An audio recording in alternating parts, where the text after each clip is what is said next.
নমস্কার বন্ধুরা, আমি রিয়া আবারও চলে এলাম নতুন আরও একটি ভিডিও নিয়ে। তোমরা সবাই আমার আগের দিনের ভিডিওতে অনেক ভালোবাসা দিয়েছো, সেই জন্য অসংখ্য ধন্যবাদ। আজ আমরা সন্ধেবেলায় সবাই মিলে বেরিয়ে পড়লাম। কোথায় গেলাম সেইটা দেখতে হলে পুরো ভিডিওটা দেখতে থাকো। যেহেতু সন্ধেবেলা বেরিয়েছি তাই অনেকটাই ঠান্ডা ছিল, তাই ঠান্ডার মধ্যে কিছু করার নেই, তাও আমরা একটু লংয়েই গিয়েছিলাম। অনেকটা ডিস্টেন্স ছিল যদিও, আর রাস্তাঘাট একটি নির্জনতাপূর্ণই ছিল। আমার সকল নতুন আর পুরনো বন্ধুদেরকে বলছি যে যেখান থেকে ভিডিওটা দেখছো না কেন, আমার এই নতুন চ্যানেলটিকে একটু সাবস্ক্রাইব করে আমার পাশে থেকো। আর ভিডিওটাতে একটু সবাই কমেন্ট করো, তাহলে ভিডিও বানাতে আরও অনেকটাই আগ্রহী হব। যেতে যেতে আমরা হাই রোডে উঠে পড়লাম, আর হাই রোড দিয়ে অনেকটাই যেতে হবে আমাদের গন্তব্যস্থলে।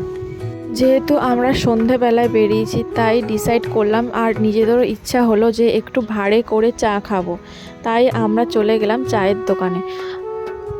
হ্যাঁ, তোমাদেরকে আর ধোঁয়াশার মধ্যে রাখবো না বলেই ফেলছি। আমাদের এখানে একটু দূরে একটা খুব ভালো বড় লিট্টি চোখার দোকান আছে, সেটি হচ্ছে রানীগঞ্জে।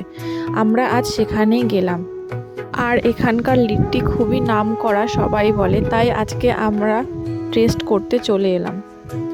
চলে এসছি আমরা দোকানের সামনে, বেশি দূর ছিল না। গাড়ি পার্কিং করে দোকানের দিকে রওনা দিলাম।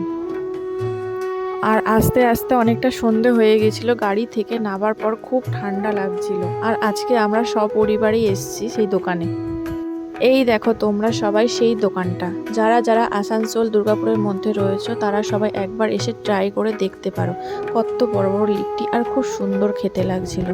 নিয়ে নিলাম 1 প্লেট লিট্টি।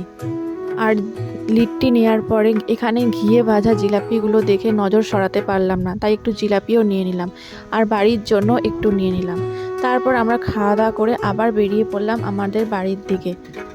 আর খাওয়া দাওয়া করে বাড়ি ফিরতে ফিরতে অনেকটাই দেরি হয়ে গেছিলো। এই ছিল আজকের সারাটা দিনের ভিডিও। সবাই কেমন লাগলো একটু বলো।